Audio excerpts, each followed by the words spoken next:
Υπάρχει μια εικόνα που έρχεται στο μυαλό σχεδόν όλων όταν ακούν τη λέξη ουρανός.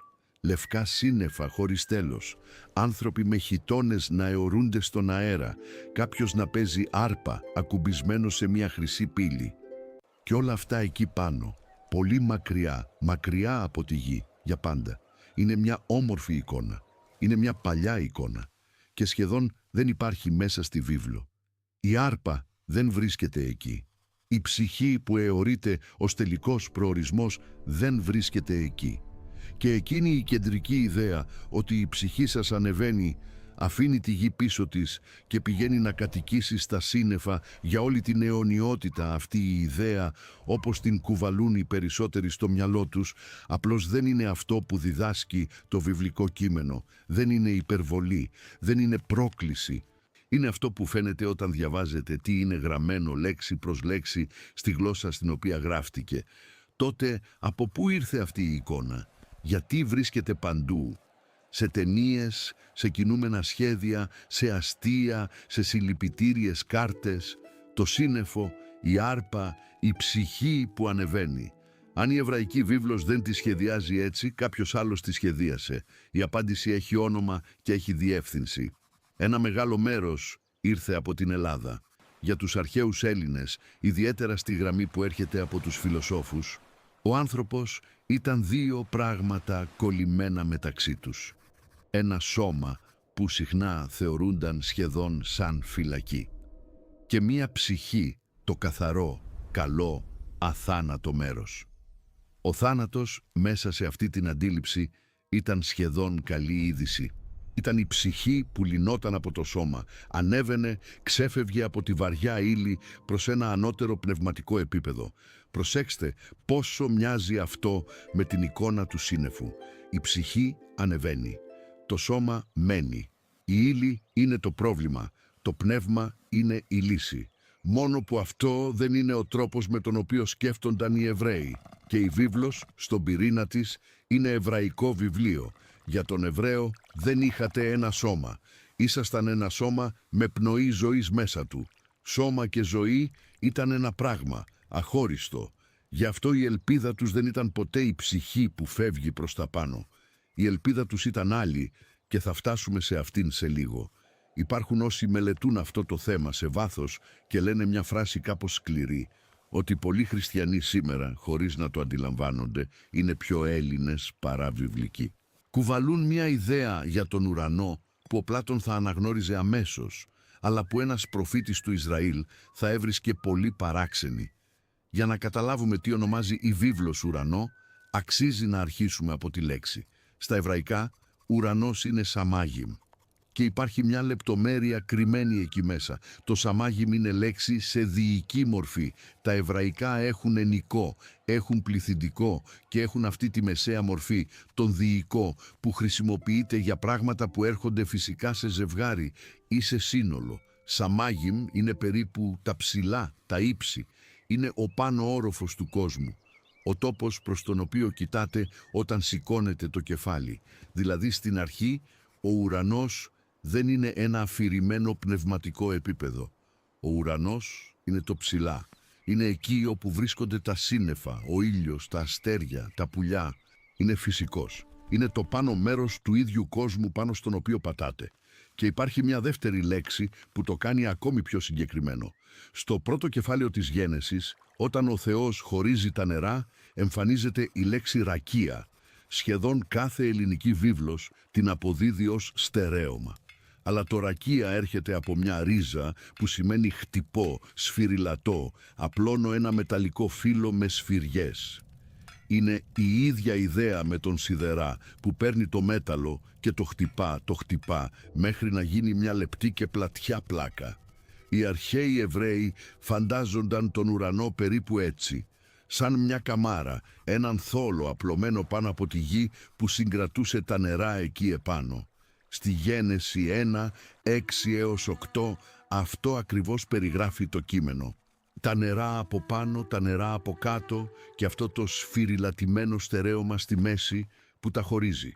Δεν χρειάζεται να νομίσετε ότι αυτό είναι εγχειρίδιο αστρονομίας. Το σημείο είναι άλλο. Το σημείο είναι ότι για τη βίβλο Ο ουρανός είναι μέρος της φυσικής δημιουργίας. Είναι μέρος του κόσμου. Δεν είναι ο τόπος έξω από τον κόσμο όπου δραπετεύει η ψυχή. Για εκείνους ο κόσμος είχε 3 ορόφους. Επάνω οι ουρανοί πάνω από εκείνον τον θόλο. Στη μέση η γη όπου ζούμε. Και κάτω τα βαθιά νερά και η κατοικία των νεκρών. 3 επίπεδα του ίδιου κτηρίου. Και ο ουρανός σε αυτόν το χάρτη ήταν ο φυσικός πάνω όροφος. Όχι ένα επίπεδο που αιωρείται έξω από την πραγματικότητα. Και όταν ο ουρανός εμφανίζεται ως κατοικία του Θεού, προσέξτε τι λέει ο ίδιος ο Θεός για αυτόν. Στον Ισαΐα 66:1. Ο ουρανός είναι ο θρόνος μου και η γη το υποπόδιο των ποδιών μου. Το υποπόδιο είναι το σκαμνί όπου στηρίζεται το πόδι. Κοιτάξτε την εικόνα. Ο ουρανός είναι το κάθισμα. Η γη είναι το στήριγμα των ποδιών. Και τα δύο είναι μέρος του ίδιου επίπλου του ίδιου θρόνου. Ο ουρανός εδώ δεν είναι ο τόπος διακοπών της ανθρώπινης ψυχής. Είναι η αίθουσα του θρόνου του Θεού. Είναι από όπου εκείνος κυβερνά. Είναι διαφορετικά πράγματα και εμείς τείνουμε να τα ανακατεύουμε σε ένα. Εδώ μπαίνει μια λεπτομέρεια που ξαφνιάζει πολλούς ανθρώπους. Η βίβλος δεν μιλά για έναν ουρανό. Μιλά για ουρανούς στον πληθυντικό και μερικές φορές σε στρώματα. Ο Παύλος διηγείται μια πολύ παράξενη εμπειρία σε μία από τις επιστολές του. Στη 2 Κορινθίους 12, 2-4, μιλά για έναν άνθρωπο που από τον τρόπο που γράφει φαίνεται να είναι ο ίδιος, αρπαγμένο μέχρι τον 3ο ουρανό. Και μετά αλλάζει τη λέξη.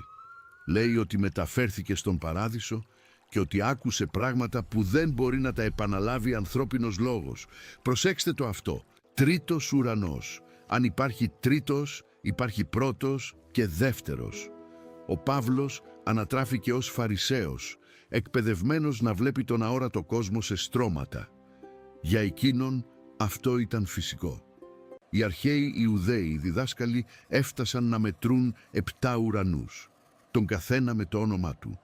Και ο τελευταίος, ο 7ος, ήταν εκεί όπου βρισκόταν ο θρόνος. Αυτό δεν είναι κλειστή διδασκαλία της βίβλου. Είναι περισσότερο ο τρόπος με τον οποίο εκείνος ο κόσμος φανταζόταν τα ύψη. Αλλά δείχνει κάτι σημαντικό. Ο ουρανός, για εκείνους, ήταν τόπος με δομή, με ορόφους, όχι ένα γενικό σύννεφο χαμένο στο τίποτα. Στα ελληνικά της Καινής Διαθήκης, η λέξη για τον ουρανό είναι ουρανός. Εμφανίζεται περίπου 284 φορές και κάνει τριπλή δουλειά. Μερικές φορές ουρανός είναι ο φυσικός ουρανός από που πέφτει η βροχή. Μερικές φορές είναι η κατοικία του Θεού. Και μερικές φορές είναι η νέα δημιουργία που πρόκειται ακόμη να έρθει. Η ίδια λέξη, 3 διαφορετικές σημασίες. Γι' αυτό δημιουργείται τόση σύγχυση. Ο άνθρωπος διαβάζει ουρανός και τα βάζει όλα σε ένα μόνο κουτί. Και υπάρχει ένα παράδειγμα που φωτίζει αυτό το θέμα με όμορφο τρόπο. Στο Ευαγγέλιο του Ματθαίου εμφανίζεται συνεχώς η έκφραση «Βασιλεία των ουρανών». Ο Ματθαίος τη χρησιμοποιεί περίπου 32 φορές. Αλλά στο Μάρκο και στο Λουκά, στα ίδια επεισόδια, στις ίδιες σκηνές, η έκφραση είναι «Βασιλεία του Θεού». Γιατί η διαφορά? Ο Ματθαίος γράφει περισσότερο για Ιουδαϊκό κοινό. Και ο Ιουδαίος, από σεβασμό, απέφευγε να προφέρει το όνομα του Θεού μάταια. Έτσι το αντικαθιστούσε με άλλη λέξη. Οι ουρανοί έγιναν ένας ευλαβικός τρόπος να πει Θεός χωρίς να πει Θεός. Όταν ο Ιησούς μιλά για τη βασιλεία των ουρανών, δεν μιλά για έναν τόπο εκεί επάνω. Μιλά για τη βασιλεία του Θεού. Οι ουρανοί εκεί είναι σχεδόν ένα σεβαστικό υποκατάστατο για το ίδιο το θείο όνομα. Καταλαβαίνετε το μέγεθος της παρεξήγησης. Η φράση που περισσότερο συνδέεται με το «πηγαίνω στον ουρανό» ίσως να μην αφορά καν έναν τόπο. Αφορά το ποιος βασιλεύει. Τώρα, με αυτό στο χέρι, μπορούμε να επιστρέψουμε στο ερώτημα που έμεινε μετέωρο στην αρχή. Αν η ελπίδα των Εβραίων δεν ήταν να ανέβει η ψυχή στον ουρανό, ποια ήταν η Ανάσταση, το σώμα που επιστρέφει στη ζωή? Κοιτάξτε πώς το λέει ο Δανιήλ. Δανιήλ 12:2. Πολλοί από αυτούς που κοιμούνται μέσα στο χώμα της γης θα ξυπνήσουν. Προσέξτε τις λέξεις που επιλέγονται. Κοιμούνται στο χώμα. Θα ξυπνήσουν. Δεν είναι ψυχή που πετάει προς τα πάνω. Είναι άνθρωποι που ήταν στη γη, στο χώμα και επιστρέφουν. Η εικόνα είναι ξύπνημα, όχι διαφυγή. Και πού πήγαιναν οι νεκροί μέσα σε αυτή την εβραϊκή αντίληψη πριν από αυτό το ξύπνημα? Υπάρχει μια λέξη γι' αυτό, Σεόλ. Εμφανίζεται 66 φορές στην Παλαιά Διαθήκη και εδώ χρειάζεται μια ειλικρίνεια που το ίδιο το κείμενο απαιτεί από εμάς. Το Σεόλ δεν είναι ο ουρανός της ανταμοιβής και επίσης δεν είναι η κόλαση του βασανισμού με φωτιά και θιάφη. Το Σεόλ είναι πιο γκρίζο από αυτό. Είναι η κοινή κατοικία των νεκρών, ο τόπος όπου κατέβαιναν όλοι, καλοί ή κακοί, δίκαιοι ή άδικοι. Ένας τόπος σκιάς, σιωπής, αναμονής.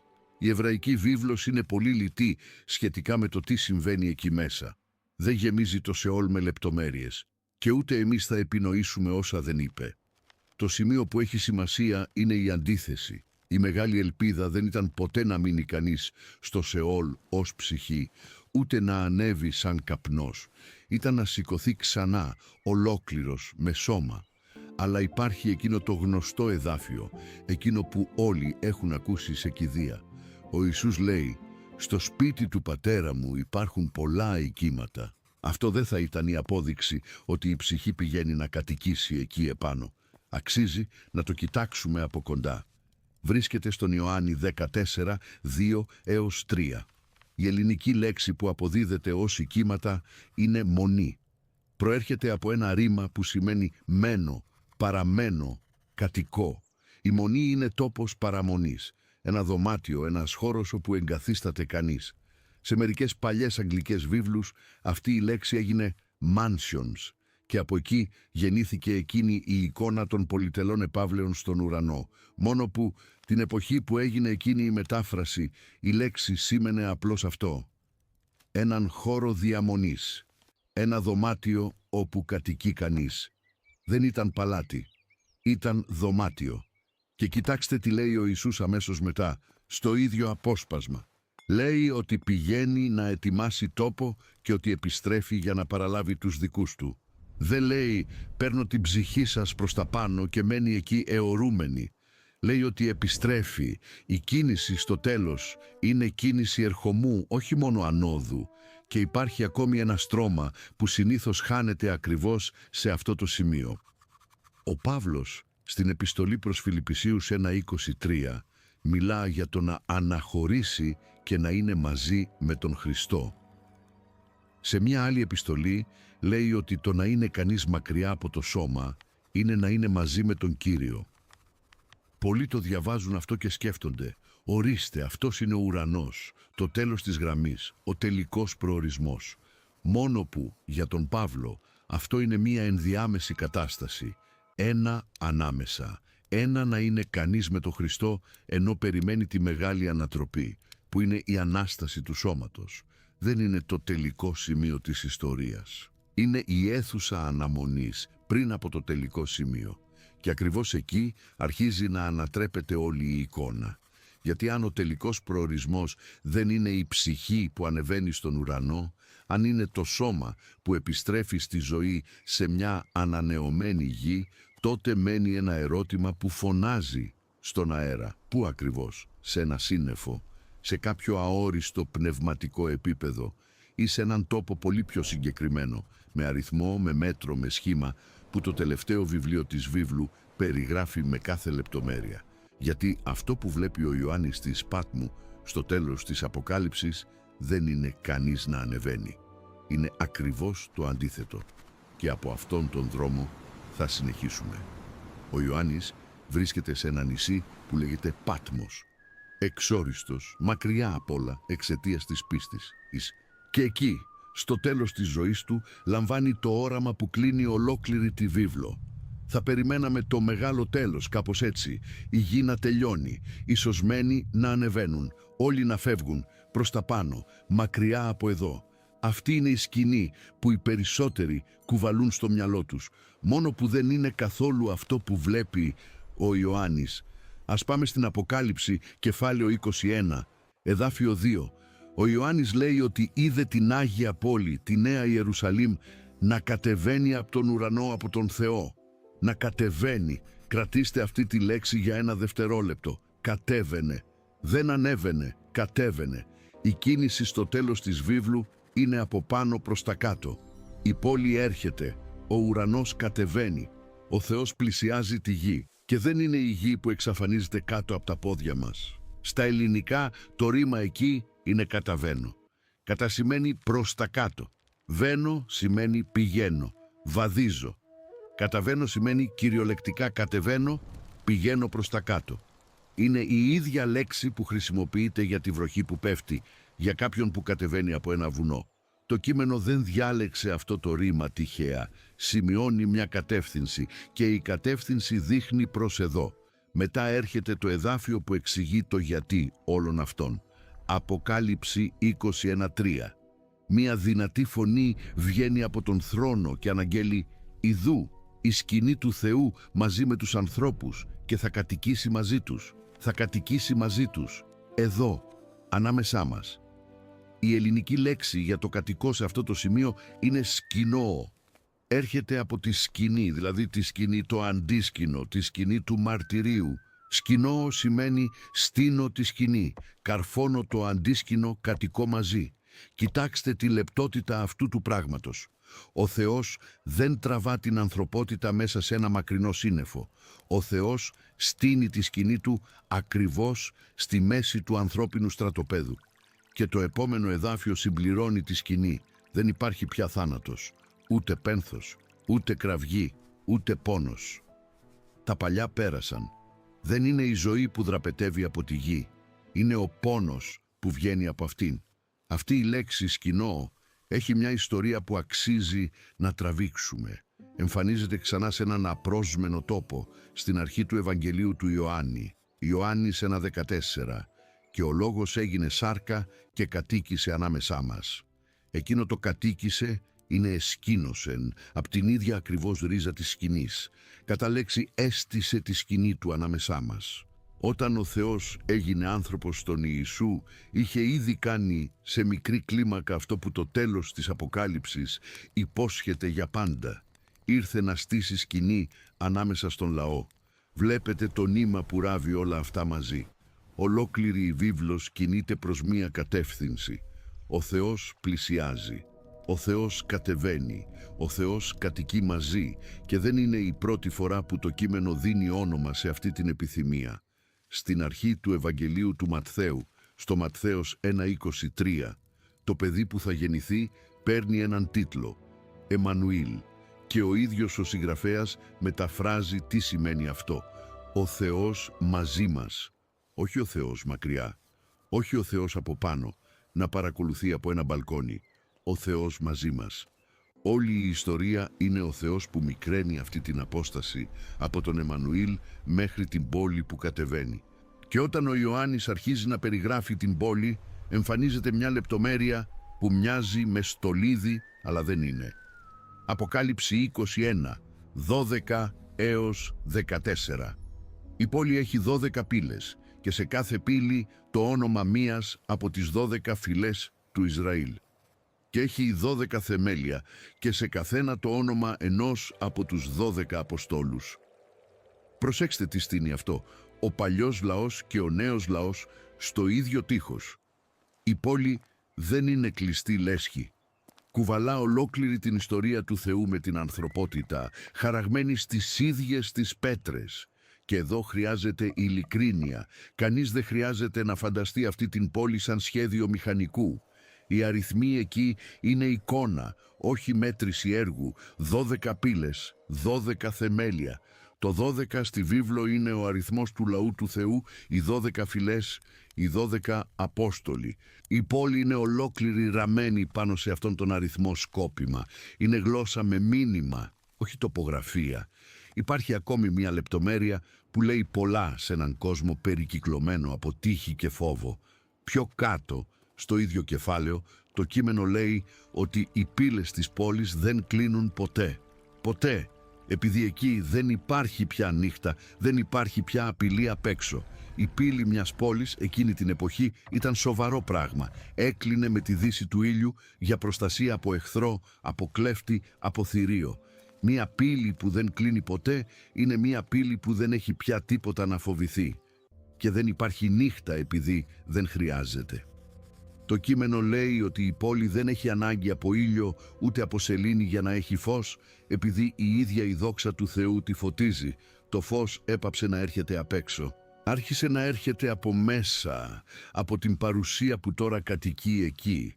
Τώρα έρχεται το πιο παράξενο μέρος, για όποιον φαντάζεται το πνευματικό όραμα, σαν ομίχλη και λάμψη. Ο Ιωάννης παίρνει ένα μέτρο, δηλαδή ο άγγελος το παίρνει. Αποκάλυψη 20:1-16. Η πόλη μετριέται μπροστά μας και το κείμενο λέει ότι είναι τετράγωνη, ότι το μήκος είναι ίσο με το πλάτος. Και μετά δίνει το αποφασιστικό στοιχείο. Το μήκος, το πλάτος και το ύψος και τα τρία είναι ίσα. 12.000 στάδια προς κάθε κατεύθυνση, το ίδιο 12 ξανά. Το στάδιο ήταν αρχαία μονάδα μέτρησης, περίπου 185 μέτρα. Σταθείτε μια στιγμή σε αυτό. Μήκος ίσο με πλάτος ίσο με ύψος. Αυτό δεν σχεδιάζει τετράγωνο, σχεδιάζει κύβο. Η Νέα Ιερουσαλήμ είναι ένας τέλειος κύβος και εδώ σχεδόν όλοι περνούν βιαστικά. Γιατί ο τέλειος κύβος στη βίβλο δεν είναι οποιοδήποτε σχήμα που εμφανίστηκε τυχαία. Υπάρχει μόνο ένας άλλος τόπος στις γραφές με ακριβώς αυτό το σχήμα. Ένας μόνο. Ξέρετε ποιος? Ο ναός. Πιο συγκεκριμένα το πιο ιερό μέρος του. Πρώτος Βασιλέων 6:20. Η περιγραφή των Αγίων των Αγίων, του εσωτερικότερου δωματίου του ναού του Σολομώντα. Ο τόπος όπου αναπαυόταν η παρουσία του Θεού. Εκεί όπου έμπαινε μόνο ο αρχιερέας και αυτό μία φορά τον χρόνο. Οι διαστάσεις του. 20 πύχης μήκος, 20 πλάτος, 20 ύψος, ίσα στις τρεις πλευρές. Ένας κύβος. Τα Άγια των Αγίων ήταν κύβος. Η Νέα Ιερουσαλήμ είναι κύβος. Αυτό δεν είναι σύμπτωση μέτρησης. Είναι ολόκληρο το μήνυμα του βιβλίου κρυμμένο σε μια κάτοψη. Γιατί αυτό που λέει ο Ιωάννης με το μέτρο στο χέρι είναι ότι ολόκληρη η πόλη έγινε τα Άγια των Αγίων. Εκείνος ο τόπος της παρουσίας που παλαιότερα χωρούσε σε ένα μικρό δωμάτιο στο βάθος του ναού, τώρα έχει το μέγεθος ολόκληρης πόλης. Ο ιερός χώρος έπαψε να είναι ένα μικρό περικλεισμένο σημείο, έγινε τα πάντα. Δεν υπάρχει πια ένα άγιο μέρος και ένα κοινό μέρος. Ο τόπος όπου κατοικεί ο Θεός έγινε η διεύθυνση όλων. Και ακριβώς γι' αυτόν τον λόγο και όχι για άλλον, ο Ιωάννης γράφει μία από τις πιο συγκλονιστικές φράσεις του βιβλίου, Αποκάλυψη 21, 22. «Και ναό δεν είδα μέσα σ' αυτήν». Δεν υπάρχει ναός στην πόλη. Σε έναν πολιτισμό όπου ο ναός ήταν το κέντρο του κόσμου, η καρδιά της πίστης, το σημείο συνάντησης με τον Θεό, ο Ιωάννης κοιτάζει γύρω του και λέει ότι δεν βρήκε κανέναν. Γιατί? Επειδή έγινε περιττός. Ο ναός υπήρχε πάντοτε για να είναι το σημείο όπου ο ουρανός ακουμπούσε τη γη. Αν ολόκληρη η πόλη είναι ήδη αυτή η συνάντηση, δεν μένει λειτουργία για τον ναό. Δεν γίνεται να χρειάζεστε μια διεύθυνση του Θεού όταν εκείνος κατοικεί σε ολόκληρο το δρόμο. Και κοιτάξτε πού καταλήγει αυτό. Στο παλιό σύστημα κανείς δεν μπορούσε να δει το πρόσωπο του Θεού και να συνεχίσει να στέκεται. Στην Έξοδο 33:20 ο Θεός το λέει καθαρά στον Μωυσή: «Κανείς δεν βλέπει το πρόσωπό μου και ζει». Ήταν μια απόσταση ασφαλείας. Όμως το τέλος της Αποκάλυψης διαλύει ακόμη και αυτή την απόσταση. Για όσους κατοικούν στην πόλη, το κείμενο υπόσχεται κάτι που παλαιότερα ήταν αδιανόητο. Θα δουν το πρόσωπό του. Το καταπέτασμα που έκρυβε τον Θεό έπεσε. Έπεσε επειδή ολόκληρη η πόλη έγινε ο τόπος της συνάντησης. Τώρα επιστρέψτε στο πρώτο εδάφιο του κεφαλαίου. Αποκάλυψη 20:1-1. «Είδα ένα νέο ουρανό και μία νέα γη». Και υπάρχει μια επιλογή λέξης κρυμμένη εκεί που αλλάζει τα πάντα. Τα ελληνικά έχουν δύο λέξεις για το νέο. Υπάρχει το νέος, που είναι νέο στο χρόνο, πρόσφατα φτιαγμένο, κάτι που δεν υπήρχε πριν. Και υπάρχει το κενός, που είναι νέο στην ποιότητα, ανανεωμένο, αποκαταστημένο, ξαναφτιαγμένο, καλύτερο από πριν. Το κείμενο χρησιμοποιεί κενός, ζυγίστε τη διαφορά. Δεν είναι η παλιά γη πεταμένη στα σκουπίδια και μια άλλη κατασκευασμένη από το μηδέν για να την αντικαταστήσει. Είναι αυτή η γη, ανανεωμένη, θεραπευμένη, καθαρισμένη από τη φθορά. Θυμάστε την εβραϊκή ελπίδα που είδαμε στην αρχή, το σώμα που επιστρέφει στη ζωή αντί για την ψυχή που δραπετεύει. Είναι η ίδια ακριβώς κίνηση, τώρα στο μέγεθος του σύμπαντος. Δεν είναι φυγή από την ύλη, είναι η ύλη διορθωμένη. Και υπάρχει μια λεπτομέρεια στο ίδιο εδάφιο που συνήθως περνά πολύ γρήγορα. Λέει ότι στη νέα δημιουργία η θάλασσα δεν υπάρχει πια. Ακούγεται παράξενο, ίσως και κάπως λυπηρό για όποιον αγαπά τη θάλασσα. Αλλά γιατί ειδικά η θάλασσα? Επειδή για τον αρχαίο Εβραίο η θάλασσα δεν ήταν κάρτ ποστάλ. Η θάλασσα ήταν σύμβολο του χάους, του κινδύνου, της βαθιάς και σκοτεινής δύναμης που απειλεί να καταπιεί τα πάντα. Το να πει ότι η θάλασσα τελείωσε δεν είναι γεωγραφία. Είναι να πει ότι το χάος τελείωσε, ότι η απειλή απ' έξω έπαψε να υπάρχει.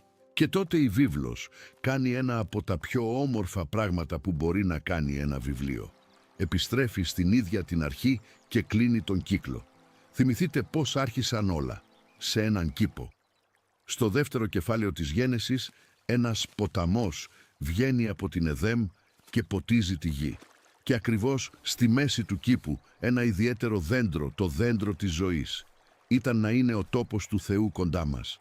Μετά ήρθε η ρήξη και στη Γένεση 3:24 ο Θεός τοποθετεί χερουβίμ και μια φλογερή ρομφαία που περιστρεφόταν για να φυλάει τον δρόμο πίσω προς το δέντρο της ζωής. Η πρόσβαση κόπηκε. Η πόρτα κλειδώθηκε. Τώρα κοιτάξτε πώς τελειώνουν όλα. Αποκάλυψη 22:2. Στη μέση της πόλης κυλά ένας ποταμός. Και στην όχθη του ποταμού ξανά το δέντρο της ζωής. Το ίδιο δέντρο. Και το κείμενο λέει ότι τα φύλλα του είναι για τη θεραπεία των εθνών. Εκείνος ο δρόμος που είχε μπλοκαριστεί στην Εδέμ ανοίγει ξανά εδώ στο τέλος. Η ρομφαία κατεβασμένη, η πόρτα ξεκλειδωμένη και το αμέσως επόμενο εδάφιο σφραγίζει ολόκληρο το τόξο. Δεν θα υπάρχει πια καμιά κατάρα. Η κατάρα που μπήκε μέσα από τον κήπο λύνεται μέσα στην πόλη. Αυτό που ράγισε στο πρώτο κεφάλαιο επιδιορθώνεται στο τελευταίο, μόνο που υπάρχει μια λεπτή και όμορφη διαφορά σε αυτή την επιστροφή.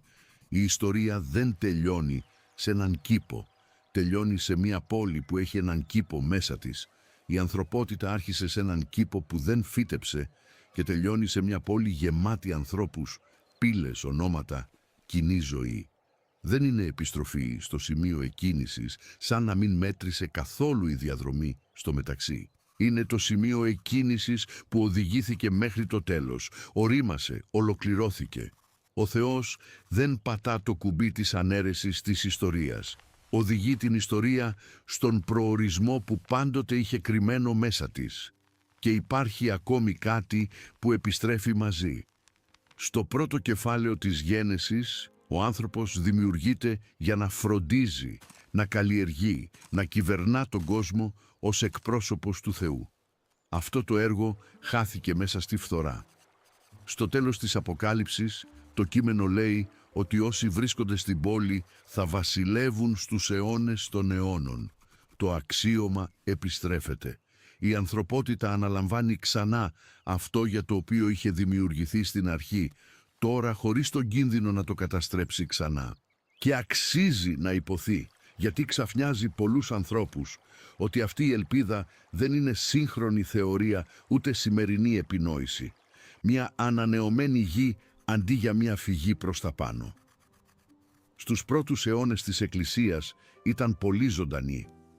Ο Ιουστίνος ο Μάρτυρας, ήδη στον 2ο αιώνα, μιλούσε χωρίς περιστροφές για την Ανάσταση του σώματος σε μια αποκαταστημένη γη ως το μέλλον που περιμένει τους πιστούς. Η εικόνα της ψυχής που απλώς ανεβαίνει και αφήνει τον κόσμο πίσω της απέκτησε μεγαλύτερο βάρος πολύ αργότερα, καθώς εκείνη η ελληνική αντίληψη με την οποία ανοίξαμε στην αρχή του βίντεο άρχισε να εισχωρεί, αργά μέσα στη χριστιανική πίστη. Οπότε βάλτε τα όλα μαζί σε μία εικόνα. Η εικόνα από την οποία αρχίσαμε, το ατελείωτο σύννεφο, η άρπα, η ψυχή που ανεβαίνει μακριά από τη γη, κάνει λάθος ακριβώς στο πιο σημαντικό σημείο. Δείχνει προς την αντίθετη πλευρά από εκείνη που δείχνει το κείμενο. Η ελπίδα της βίβλου δεν ήταν ποτέ να φύγουμε εμείς από εδώ. Ήταν ο Θεός να έρθει εδώ. Δεν είναι η γη που εγκαταλείπεται ως χαμένη υπόθεση. Είναι η γη που ξαναβρίσκεται. Ο ουρανός, σε εκείνον τον τριόροφο χάρτη που σχεδιάσαμε στην αρχή, δεν είναι το καταφύγιο όπου η ψυχή δραπετεύει από τον κόσμο. Είναι ο πάνω όροφος που στο τέλος κατεβαίνει και ενώνεται με τον κάτω μέχρι τα δύο να γίνουν ένας μόνο τόπος. Και ίσως αυτή να είναι η λεπτομέρεια που η δημοφιλής εικόνα μας έκανε να χάσουμε από τα μάτια μας. Ο ουρανός στη βίβλο δεν είναι τόσο κεντρικά ένας μακρινός τόπος όπου πηγαίνει η ψυχή μετά. Είναι το όνομα της παρουσίας του Θεού που μας φτάνει ακριβώς εκεί όπου βρισκόμαστε. Προσέξτε πώς αυτό αλλάζει το κύριο ρήμα της ιστορίας. Δεν είναι τόσο για το να ανεβαίνουμε. Είναι πολύ περισσότερο για το ότι εκείνος κατεβαίνει. Η ιστορία που ανοίγει με το Θεό να περπατά σε έναν κήπο, κλείνει με το Θεό να κατοικεί σε μια πόλη. Στον ίδιο κόσμο, με τους ίδιους ανθρώπους από σάρκα και οστά, μόνο που τώρα χωρίς καμιά απόσταση ανάμεσα. Και εκείνη η αρχαία λέξη από την αρχή, σαμάγιμ, τα ψηλά, τα ύψη, πάβει να είναι μόνο ο τόπος προς τον οποίο σηκώνουμε τα μάτια από μακριά. Γίνεται ο τόπος που τελικά κατέβηκε για να μείνει. Αν αυτό το βίντεο σας έδειξε μια πλευρά αυτής της ιστορίας που δεν είχατε δει ακόμη, στείλτε το σε κάποιον που θα ήθελε και εκείνος να την ανακαλύψει. Αφήστε το like σας και εγγραφείτε στο κανάλι αν δεν είστε ήδη εγγεγραμμένοι. Και θα τα πούμε στο επόμενο.